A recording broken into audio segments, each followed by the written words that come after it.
عليكم ورحمة الله وبركاته. مركز دولة دافاك تشوكتان وإذن سلامة يا سلامة مسلمك.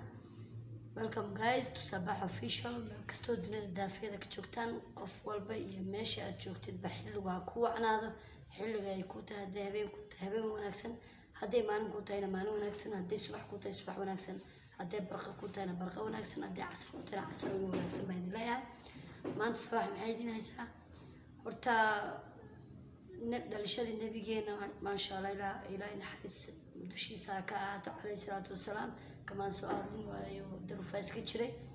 مركا وحنا يرتا هنبليو مسلمين تملك سودري دافيدا كتشوكتان دلشاد النبي جينا يبيش مولد اللي بتشرو إلى غير كذا هنا وافتشيو إلى كورونا هني وحنا هنا قدر القاضو إلى حوق نو حسيليو إلى شقوين كانو فرو waxaan kaloo ka hadlayaa Faransiiska madaxweyne Faransiiska nacdal ee hadul ku taalo nacdal weyn baa ku taala doofaar weeyaan kulli bini aadan ma ahan nabigeyga ayay oo nabigeyga ma isagaaba caylaba nabigeena alayhi salaatu wasalaam nabi maxamed ma isagaaba caylay oo isagaaba nabigi ilaahay muxuu isagu gaar oo kaadiska dhaqayno dameer muxuu nabi ka caayay muxuu ka garanayaa horta marka waan ka xumaay gobolka aan joognana dagaalada malaha ku badan oo warqado iyo waxa la waayay banaan bax ku sameeyno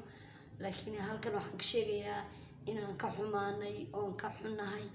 gaalka dhalay wuxuu sameeyay inuu nabiga afkiisa xunay urayay inuu ku soo aftaago oo afkiisa uu soo marsiiyay horta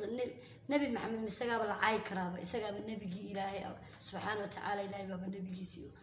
abuurtay maxay ka caay karaan gaal xuna uraya muxuu ka caayay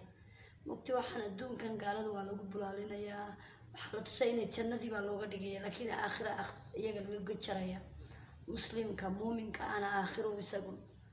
dheefelaya oo jannatul firdaws ku raaxaysanaya oo nimcooyinka ilaahay iska cunaya marka waxaan leeyahay guys meel kasto dunida daafeeda ka joogtaan muslimiinta hambalyo dhalashada nabiga bisha mawliideen ku jirno intii dambi ku jirtana ilaahay dambiga ka soo hanuuniyo intii dhimatay ilaahay ha u naxariisto intii bugtay ilaahay caafiyo dadka maalin walba inta macsida galaysa dadka dilayana waxa la ilaahay idinka soo hanuuniyo ilaahay asaba jilay isaga oo akhritaan ku idin hayo laakiin waxaan leeyahay ilaahay khayr iyo barako iyo guul iyo farxad iyo gobonimo ay dirjeenaya meel kastoo dunida daafeeda ka joogtaan muslimiinta oo dhan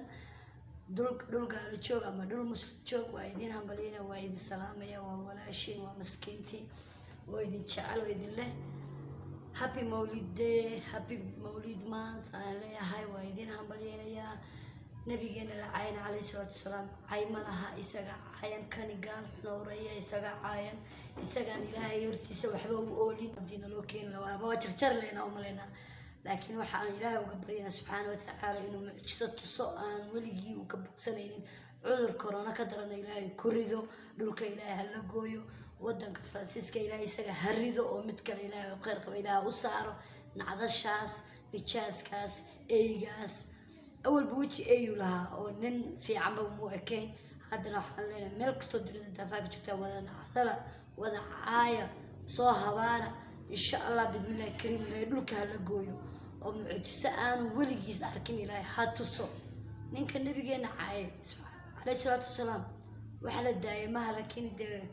waa ka fognay maxaa u qaban karnaa waaba ka fognay isku wadana ma joogno isku qaarad ma joogno laakiin ilaahay waxa uga baryeynaa inuu ilaahay mucjiso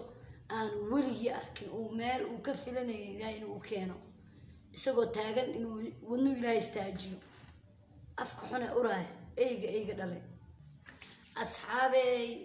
asxaabta sabax official ku xidhan horta waxay dirjinaa khayr guul gobonimo aan idin leeyahay qof walba xilligu jooga ha wacnaado aniga maanta intaas ay idin hayay oo idin sheegayay maxaan ku dhahay inaan ka xumaaday nabigeena alayhi salaatu wasalaam iyo dhalashadii nabiga oo soo gashay oo ku jirno bishii mawlid ilaahay khayrkeeda hana waafajiyo sharkeedana ilaahay hana mootiyo waa sidaas iyo nabadgelyo meel kastoo dunida daafeeda ka joogta waa idinka salaamaya sidaa walba ila socoteen subscribe ay gaarsiteen haddana asxaabaha iga caajisina intaas in ka badan ay idinka rajeynaya khayr baa idin rajeynaya meel kastoo dunida daafeeda ka joogta waa idin salaamaya asxaabaha wax badan ay idin soo wadaa waxyaalo badan waa la yara caajisa xoogaa waa la yara maqnaa meel safar iyo waxaasaa la jiray mar waa la bukay marka asxaabi hadda aan baak waa soo laabtay wax walba wixii ay ka barateen hadda waa iga helaysaan sidaas iyo khayr iyo guul iyo farxad ay jiraan sidaas iyo nabadgelyo assalaamu calaykum waraxmatullaahi wabarakaatu